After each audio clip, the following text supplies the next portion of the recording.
Hey everybody! Hey guys! Are you ready for some turtle power? Are you guys ready for it? It's like seriously, you know, it's so good that developers when they say they're gonna put something out, they put it out, and we got that TMNT out of the shadows, out of the box. Things got pre-order on that motherfucker. Got $20 on the motherfucker. Gonna download it from PSN. We're gonna play that shit. We're gonna have a great time, right, Ace?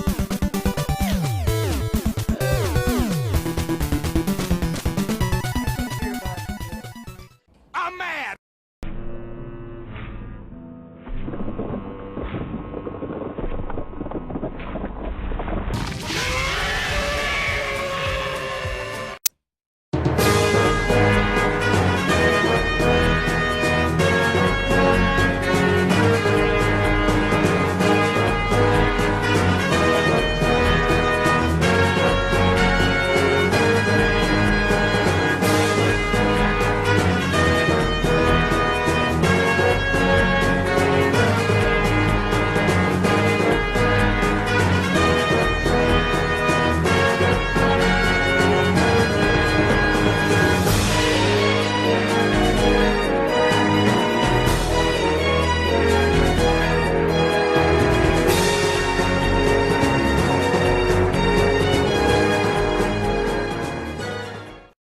I deserve that. Yep.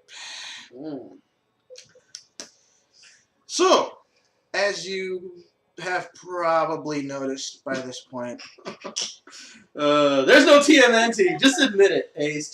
You know what's the worst part? And I hadn't had a chance to tell you yet. That's like one of the best previews you've made, dude. That was an awesome preview. You know, the ninja kicked the damn rabbit. That's like one of the best lines in the movie. Yeah, This game is slated to be one of the best TMNT games out there. It looks awesome. I mean, y'all have seen the trailers. Have you seen the trailer? I haven't seen the trailer yet. I know you've seen the trailer. It's shit. Well, of course I've seen the trailer. I've spliced all 4 of the trailers together for that preview. And it was good, though. It was good. And, you know... And lucky bastards on Steam and Xbox have been playing this shit for at least a good month. But, you know, they had to yank that shit, so... But, you know... So it has been out, though? So why'd they yank it? On the official Facebook page for it... What, was it a beta release or some shit?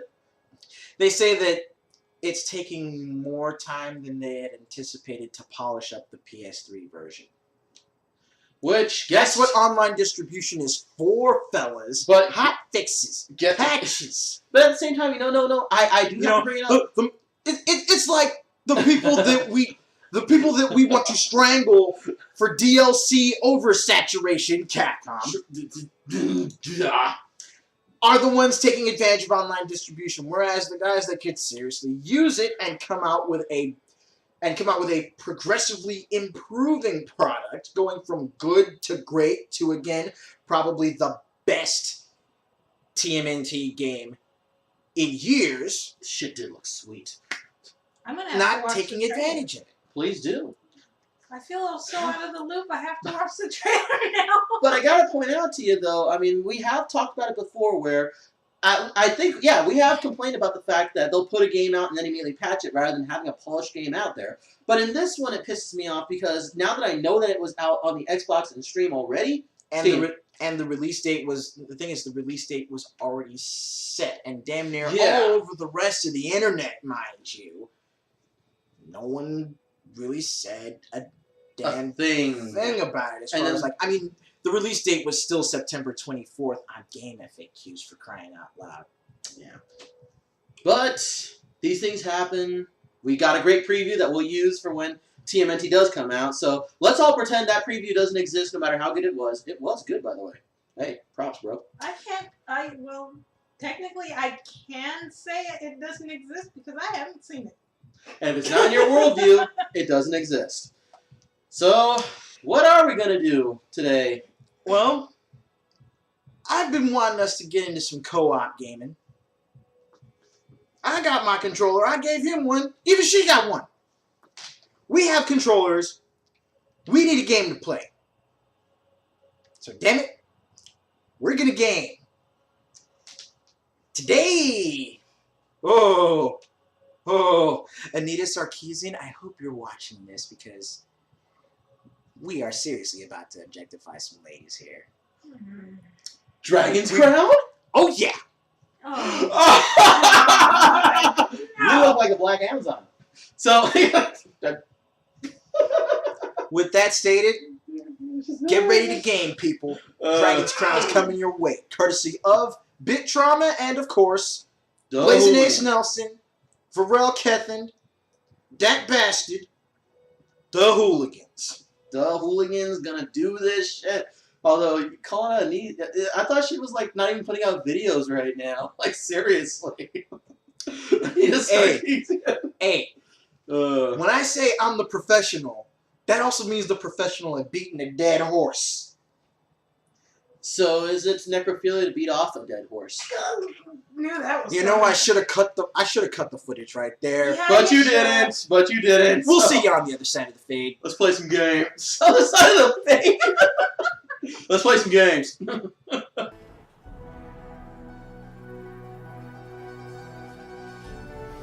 Now, as a product, Dragon's Crown...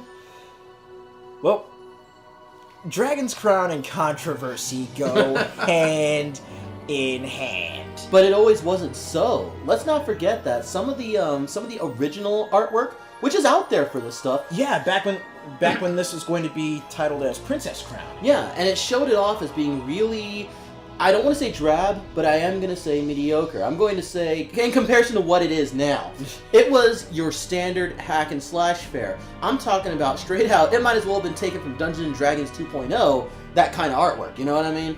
And that's not a bad thing, but at the same time, considering both, if like y'all out there in Hooligan Land know that your boy, that bastard, his most loud and kingly, is a controversy horror.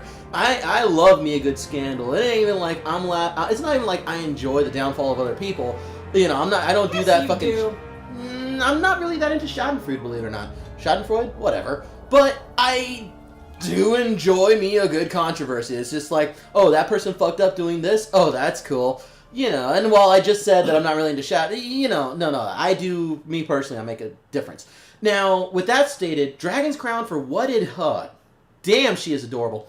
For what it is now, I approve and I like it a lot better than what it was when it was originally presented. You know what I mean? When you first see the artwork. And we'll probably have links somewhere, or y'all can just find it your damn selves, you know, something. But again, just going back to how this actually started off. Dragon's Crown initially started off. It started off as almost an entirely different game, but at the time that Princess Crown was originally in development, the director for this, George Kamitani, I think this was around that was around the same point when he had brought out Odin Sphere for the PS2. Oh, and that was like a while back though. Yeah, and trust me, I do plan on doing a review for Odin Sphere on the SR2 once I get that started. But yes, but back then, even then, his directing style was still not as polished as it is here in Dragon's Crown. And let's face it, even though the characters are so hypersexualized, the characters are caricatures. Okay, They're caricatures in the extreme. I mean, yeah. Think back to, say, going to Disneyland, and you have the caricature sketch artists where, they have like the little bodies and the oversized, overemphasized facial feature style heads. Think Tweety Bird. Yeah, it's like that philosophy. It's like that design philosophy was incorporated into everything about the characters in this game. So basically, they went from Dungeons & Dragons 2.0 to Dungeons & Dragons 4.0. Literally. Where the female paladin no longer wears bulky... No, she's got to look like she's out of World of Warcraft. Pretty much. I mean, yeah. But with that stated, and I wanted to be the one to throw it out there that, because you're the one who called out Anita Sarkeesian. I barely even like the bitch. She brings up some good points, but then she buries it under Psycho. And all I'm saying, which, oh my god, I'm already starting to alienate fans. Season 3, y'all. Season 2. So, So all I'm saying is, she buries in there all that psycho. And let's not forget, doesn't allow people to fucking comment on her shit. Are you kidding? You didn't know about that? No. Feminist frequency? Yeah. Well, she's already... Well, as far as being a gamer or even being interested in video gaming, she's already been exposed as a fraud, and event status has already taken her apart. Is that why you're so mad at her with this? Because I don't even remember her making a mention of this game. But I can imagine this is the kind of game she would. She probably hasn't known about it yet. Well, there are also feminists out there, feminazis I should say, who have tried harping on this game, and I've seen that shit myself. Harping on this game for the sexual objectification of the Vemans, and it's like, have you seen the fighter? My god. Have you seen the dwarf? Even the wizard's bangable. I mean, fucking A. The dude's pretty. So honestly, let's just put this disclaimer out there. Everybody's steak. Let's just. Oh wow! It's the truth, though. Everybody's hypersexualized. This game is equal in how it presents sexual objects. I mean, people. Basically, if the art style is not for you, well, if you don't like the art style, then you're probably not gonna like the game itself because it's going to take you out of it. That's just it right there. With that stated, though, I know I'm jumping gun a little bit, especially because we even talked about this one. But I'm just gonna put it out there that the art style, very Boris Vallejo, very. I would even say Julie Bell, and I don't like Julie Bell. It's like a mixture of. It's like Le Mort d'Arthur, you know what I mean? It's Actually, like that one. I'd say the art style in this is like. It's like an anime remixing of Boris Vallejo meets Frank Frazetta. Yeah, it's that Amazon. So yeah, I mean, just look at let's go ahead and get the game started. Yeah. I mean, just right there with that dragon's crown with the title card, you had two like fairy-looking nude chicks fucking holding up the crown. But before we actually started this, I went ahead and set up a new character so that way Varel, who hasn't had as much hands-on time with this as we have, could actually go ahead and, play through the tutorial level and get used to the controls while we, for once, actually not play the game, at least for part of this podcast. Yeah. So with that stated, let's go to select player. Oh crap. You didn't save I don't it? think it's saved. Oh, no. Time to let her save? No. That means we actually get to put the character creation footage on this as well, which, hey, why not? As far as character creation, we've all been doing this ever since the last episode. Flemmy, it's that time of the year here in Bellingham. It's wonderful. Suffice it to say, this isn't like, oh my god, this isn't fucking, This isn't Dragon's Dogma. This isn't Dragon's Dogma, this isn't, oh my god, I love the game Dragon Age. Yeah. This isn't Dragon Age Origins. This isn't even this isn't even fucking Elder Scrolls or, This would actually be more akin to, say, the old school Capcom side-scrollers, the Dungeons & Dragons Tower of Doom and Shadow of Mystara. You choose the character, you give them a name, you might choose what color scheme they got, and that's about it. And honestly, I think I'm going to be making that comparison a lot over the course of this podcast because Dragon's Crown as a game, it feels like a love letter to those old school 4-player co-op beat-em-ups, like the D&D games, like Warriors of Fate, Knights of the Round, Battle Circuit, Alien vs. Predator, and X-Men. Hell yeah! What this is originally TMNT. Out of the Shadows of Chain out yet? For the most part, also this has been compared very much so to games like that, like Golden Axe, freaking Axe Raider, yes. all these other games and whatnot, and that are all side-scroller beat-em-ups. Hell, I would even say Streets of Rage. Yeah. But it takes it takes those tropes and then magnifies it. You said this is a love letter, and it is. This is fucking Cyrano de Bergerac. This is long-nosed niggas, you know what I mean? That's what this is. But strange enough, I'm talking about Humpty Dump. I'm not talking about... Yeah. I once got busy in a Burger King bathroom. And then they said a lot of people want to do that with the sorceress. Pumpkin. So yes, in this game you do have... What are you... Oh, you're in your message. And yeah, you can actually You can actually set in the character creation. You can actually set up greeting messages. You know, basically the little text messages that show up say, you know, when you're selecting a character. Wait, you can choose. You can choose other languages for the voice acting. Yeah, that's cool. So far I think it's just Japanese and English at this point. You know, I don't mind, but if they were going to bring in French or something, I could easily see the sorceress and the wizard speaking French. I don't know why. It's just the way they're set up. Now, in this game, you have you do have several characters you can choose from, and maybe they might give us more in the DLC later on. I wouldn't mind that. That would be kind of cool. That would be interesting to see how they actually do that, especially considering this.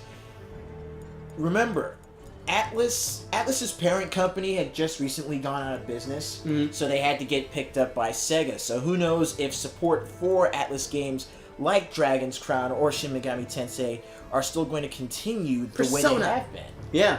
But the other thing also to consider, and I know we're jumping the gun again, but whatever. The other thing to consider is also what you and I have bandied about is... Oh, lordy. Remember, that shouldn't be the dying message. Oh, Jesus. We were joking a lot about all sorts of stuff in between the footage. And one of the things we brought up was how one of my favorite images out there right now is the sick burn of, you know, game developers need to stop making women sound like they're having an orgasm when they die. And then the Tumblr response was, well, how would they even know what a woman sounds like when she orgasms? Sick burn, bro. Sick burn. Really good, actually. Yeah, and Firebender burn. Firebender burn! Apply avatar to Firebender. So, we're just showing off our geek today. Apparently. What the fuck was I talking about? Oh, advanced jobs. It would be so cool if they brought in DLC for advanced jobs. You can't tell the game like this. We need advanced jobs. Well, I mean, let's face it. Before this came out, I spent a lot of time online playing games like Dungeon Fighter Online and Elsword, and each of the characters, you know, each of the classes is character locked, but they each have like advanced and master classes that they can advance to as they level up. Why not do something like that for this? Now, okay, so you know, seeing as how we jumped the gun that bad, let's just go instantly DLC. So, is it worth it? Should we be forced to pay money for advanced jobs or specialist jobs? Yes, because it's an afterthought. It's an obvious afterthought. You've played this game all the way to the quote-unquote end, and you've seen for yourself the fact that, no, these are the characters you get. They have the ending storylines, they have all that good shit. These are the characters you get. Anything they give us after this should be worth $2.50 to $5, I say. Yeah. And again, if the game's coding, if the game's programming structure itself could allow for this to be implemented, or hell, even if they just bring us a sequel. Oh my god, that would be so cool! Being able to actually advance to like a master class for the fighter, like going from fighter to specializing as like a shield knight or something. Oh my god, you know, we were just talking about this once. Or becoming like a freaking demolitionist with a dwarf. Or a monk. A dwarf monk. Oh, no. You're still going to be holding on to this one. Oh. Because we are actually going to have Varel play through the tutorial, which I have to admit is very well done as far as in-game tutorials go. So, go ahead. Give it a shot. Press the X button. Start us off. Begin the tutorial, yes. So while you're doing that, so DLC. Is there DLC for this? The only DLC that I remember seeing for this, I think, was the Was the Japanese? Japanese voice, which is cool. That's how much was that? It's timed. So during the first month after this released, it was free. Oh, but now I think it's going to be like $2.99, if that. And $3 if you want to hear him scream in Japanese. That's cool. Other than that, everything else that I have downloaded for this so far has been title updates with tweaks I was about to say patches and stuff. With tweaks to the characters. Let's see, smoothing out online compatibility issues. I mean, Capcom, take notes. Damn, just how she runs. Just breathing is like, wow. Seriously, the characters in this that were not as viable as others on the roster have now been made even more viable simply because of, again, the developers at Vanillaware and at Atlus actually... Sorry, just hearing her giggle over here at that ass shot. Wow. But the characters were actually made more viable because they went in and actually did some hotfixes. They did some patching. Capcom, why can't you do this with Ultimate Marvel vs. Capcom 3? We shouldn't talk about it. But anyway, that's literally all. Other than that, I have not seen any DLC for this, other than the voice pack and, again, the patch fixes, which is awesome because this game is damn near complete. It is a complete package. Even before the tweak. Even before the hot fixes. And at this point, all they're doing is working out the bugs. They're smoothing things over and making the experience that much better for the players. Which I'm actually happy about. I'm happy to see a game, TMNT, that came out and it's just fucking fine. It's beautiful. There's no fucking issues with it. It's the way it should be. And I remember hearing that the release date for this was actually pushed back a little bit from where it was previously. You're going to want to hold down square so you can charge up your magic points. It shows that you're at 0. Yeah. Here you go. And that should take care of you for that. Success! But, again, when the game was pushed back a couple times, but when the advertised release date came, when the new release date was advertised for this, and widely so that way people knew what was going on, it met the release date, and the game itself was fine. It was a full package. We're not being nickel and dime into we're not being nickel and dime for the true ending. For a game that they just took it out right before release. Dragon Age. So anyway, we've talked a little bit about the art style. We'll talk a good deal more about that. But what the hell? That's not right. But Dragon's Crown objectifies women. But since we are pretty much nearing we're nearing the halfway point for this first part, so let's go ahead and get into the gameplay itself. Well, they've actually been showing off just through the tutorial the basics of this game. Once you've learned that, I'm not going to say that's it, because there are... Let's just say this game is deceptively simple in its layout. Yes. Very much so deceptively simple. I mean, you have the square button, which is your all-purpose attack button. Yeah. X is for jump, and we're going off of the PS3 controls here, in case you guys haven't figured that out by this point. We kind of do PS3 here at the Hooliganz. So, adjust accordingly for those that are playing it on the Xbox. Or I would think PC. Isn't there a PC version of this? I'm trying to remember. I think there is. I would hope so. A game like this... Can you imagine the kind of like mods a game like this, everyone needs to be able to play. I will just say this right now. It's a fun game.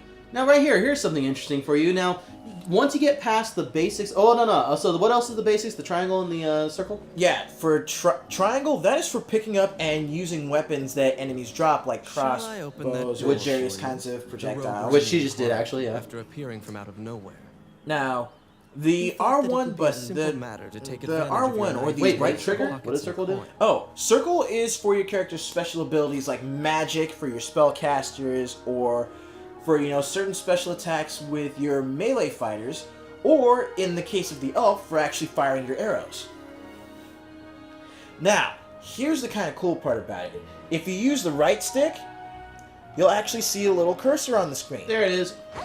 And L1 would be for, activating things in the background with the cursor. L1. L. Left. Yes. So yeah, not only does this play very much like a classic beat 'em up, but it also adds little point-and-click context activation. Which you will need that for such things as right here to open up the treasure chest, have Randy open up doors for you. Also, and this is the part you're probably going to go for, there's those little glowing points that you can get shit from. Yeah. As well as rooms. Loots. Oh, this game, you know what? Right off the bat, this game is about the fatty loots. Best of luck, V. Yeah, this game is straight up. This is Diablo style loot fest. Yeah, yeah. Get him, get him! Don't forget to build up your magic. Charge and go, hit and run. So suffice to say, yeah, Diablo style fatty loots. Oh my god, this game is so much about the loots. You know, you said earlier this is deceptively simple, and that is so true. There's the special abilities, there's the actual leveling up progression. This game, that's where really the D&D elements come into play, is when you start getting to that point where, you know, the moment you level up, just the whole world starts opening up to you and how you want your character to play out. Now, I've heard from other reviewers that some of the special abilities doesn't feel like it makes a difference. Some of the passive abilities, it doesn't feel like they make a difference. But having played the Fighter to 20 myself, it really does make a difference. I would say a lot of the passive abilities don't make much of a difference at the start, but there is great incentive to level up various abilities, to get yourself a decent setup. Yeah. So, pretty much after you finish the tutorial, when you want to actually, you know, go on the main portion of the adventure, you know, much like with every single classic tabletop D&D campaign, nigga, you're starting in a tavern. Which is the way you it should start be. out getting fed and getting boozed. This is high fantasy goodness in that sense. I'm surprised we're not seeing Chrono the Barbarian up in this motherfucker, you know what I mean? That's Roland. Oh, Roland, that's right. Oh, Yeah. shit. Later on, there's a character named Roland. You come up. Roland the Barbarian with the... Let's get Oh into my god. let's get into the characters in this game. The characters themselves. Oh my goodness. there is character. Well, In the characters. that goes without saying. I mean, you got the wizard who casts magic. I mean, you've got the wizard. You know, you've got your squishy wizard. He is. too. He casts magic, but as far as like personality, he's that sort of dark, almost Dritz de Warden type of spellcaster. You know, I recently was featured. But he doesn't seem like. You said I'm gonna Drizzt put Doherty, and you know I'm gonna be jumping on this. He's dark, but not emo. He's just, you know, let's get out there, let's get this job done. And when he casts his magic, it's a sight to behold. Behold the wizard! Disney, yeah, Daffy Duck the wizard. But all I'm saying is, you know, Drizzt Doherty and R.A. Salvatore, I was actually featured on Harper's Sunday Brunch, which y'all can Google that, Harper's Sunday Brunch. And, yeah, and I went off on R.A. Salvatore like I always do. You just mentioned Drizzt Doherty, and all I can think about is, ugh, giggle, snort, god damn it. The man is the Rob Liefeld of fucking authors. He is. He's the Rob Liefeld of writers. But he should not write. But then let's move on to some of the other characters, like the dwarf. Robust! If you want a boisterous bruiser, the dwarf is it. I mean, literally, and he starts off dual wielding. I mean, literally, when you select him, when you move the cursor over him on the character select screen, he says stuff like, "Oh yeah," and "Just let me finish my drink." And he's voiced by freaking Jameson Price. He's voiced by Lou Boo. What? Oh shit! Lou Boo the dwarf. Lou Boo the dwarf. Lou Boo the graybeard. Oh no! Hi, honey. Dinner is done. I washed down red hair today. Let's just go ahead and get down to the fun. I'm gonna get go into ahead this. and pick Gilius Thunderhead. Gilius I'm gonna Thunderhead. pick the dwarf. And let's see. Oh no, I'm number Choose number allies. 3. She's number 2. I'm number 3. Actually, you know what? Let's select player. Press start. Y'all need to hit start. Yeah, there we go. So now I'm going to go ahead and pick my man Gilius Thunderhead. Your choice. Vorel. There you go. Kill boy, powerhead, kill boy. Oh wait. Let me try this again. Press start.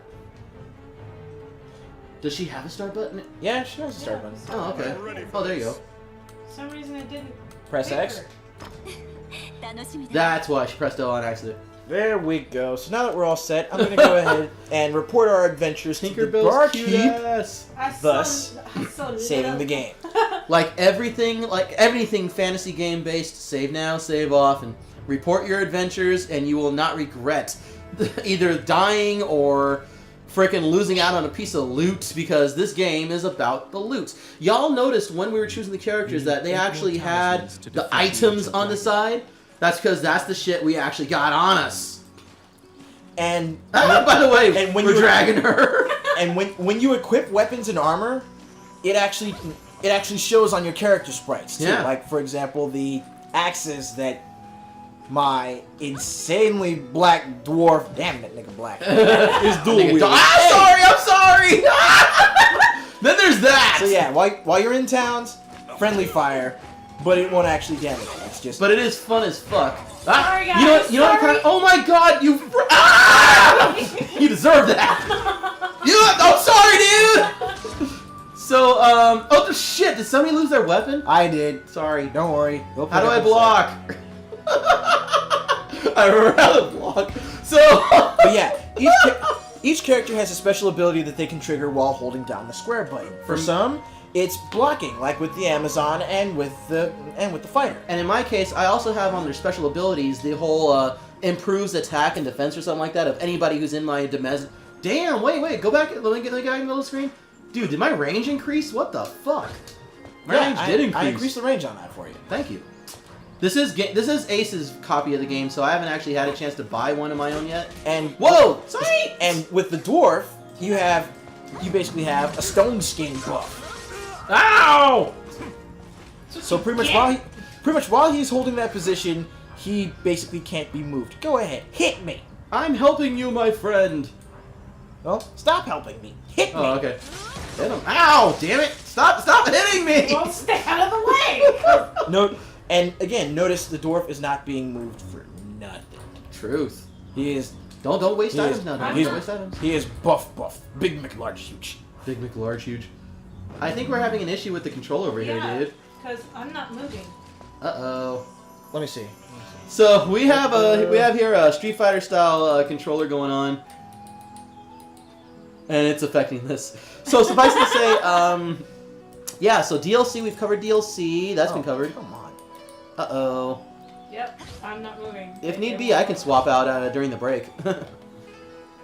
So suffice it to say, this game can handle up to 4 players, or it can be you. Oh no, we were handling characters. So you got the boisterous dwarf. You have the sumptuous, succulent succubi, known as the sorceress.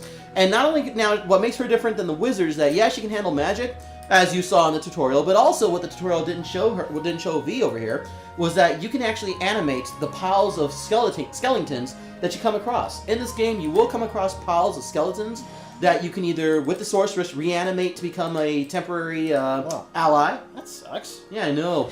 But when you guys move, she gets drug along. Yeah, but that's going to still... I mean, It's really gonna hamper you in the game. Once itself. again, the Street Fighter stick sucks. Just, is there a way we can get around that? One of the buttons, turbo or something? So anyway, suffice it to say... I don't think so, nope. Now, so that's... And the sorceress, of course, as we know, she has a lovely backstory and a wonderful pair of plots. No, that's okay. Sorry! That wasn't the button I wanted. You know, this kind of reminds me almost of Guardian Heroes. Oh my god.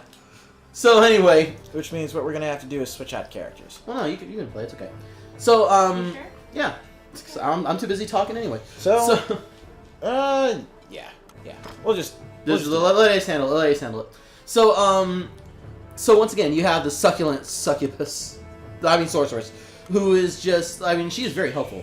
Now, then of course you got, like you just saw right there, the elf ranger, who is of course a long range specialist, but also seems to be like really martial artsy up close. Wasn't that it, Ace? The ranger? Yeah. he's concentrating on this. Controller.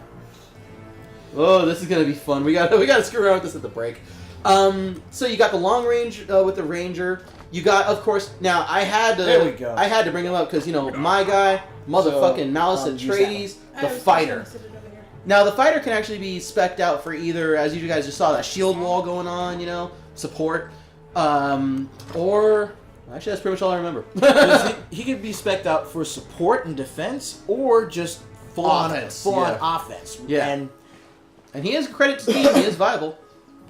And as I mentioned, the controls for this game are deceptively simple. But once you start going in depth, which I will be showing off after the break, you are going to see some madness. Yeah, this is the kind of game where points, you're going to want your points. You're going to be wanting the experience points. And this game is based around experience points. How cool is that?